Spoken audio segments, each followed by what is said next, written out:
We all need it and we all use it, and that's energy. Here in the northeast, we have really hot summers and even colder winters, so we all rely on energy for heating and cooling our homes, and also for daily needs like hot water, appliances, and for our transport. The type and amount of energy you use will determine how much it will cost us and the environment.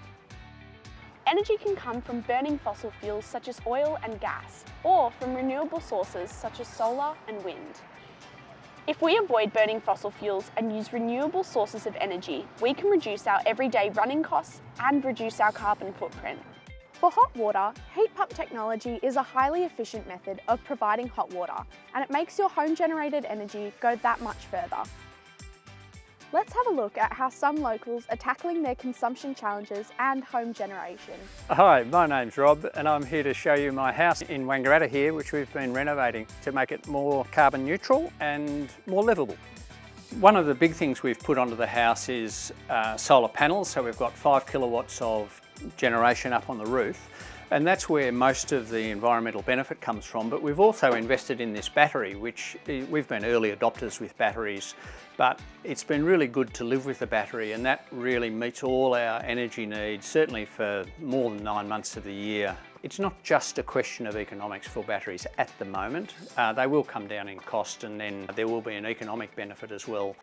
The sun has come up. We've been able to turn the heating off. The other thing that comes with all of the new technology of batteries and of inverters is access online to data about how your house production and consumption of power is going. The big part of our decision-making process has been about appliances and what we've got. The cooktop's an induction cooktop, and that's very, very efficient on energy use, because the issue is not just that perhaps it's a little bit more expensive, but the operating cost is much, much lower.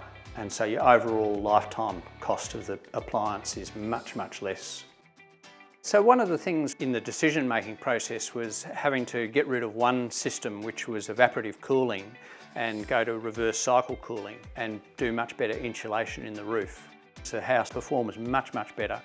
Information, there are tradespeople with good advice, and that goes from plumbers and electricians and insulation people, all understand now when you say, look, we want to have this really energy efficient. They just understand it. You can make your house more efficient, more livable, and cost you less to live in and have less impact on the environment. We just wanted to really make it as low impact as possible. A lot of people aim for fully carbon offset and zero emissions. Ideally, that's where we'd like to be, but we're also realistic about it as well. We've disconnected from mains gas. We had a hot water system and all our cooking was connected to mains gas. It's been one of the best decisions that we made, because we've coupled that with a very high efficiency heat pump for hot water and super high efficiency. And we've also got an induction stovetop in the kitchen, extremely high efficiency, it's almost instantaneous heat. Also decided to go for a special dual climate window tinting film, and it actually keeps some heat inside during winter and then blocks a lot of heat out during summer. The other thing about having solar is that we can plug our car in and save ourselves a fortune. Car manufacturers have progressively made vehicles more fuel efficient, and now we're finally seeing hybrid and all-electric vehicles being taken seriously. They're getting more and more affordable, and they're much better than you think. Well, it's wonderful to drive. Most of the things about it are just because it's a modern car, and so it's got adaptive cruise control and automatic braking and all sorts of things like that. So that's all just part of being a new car.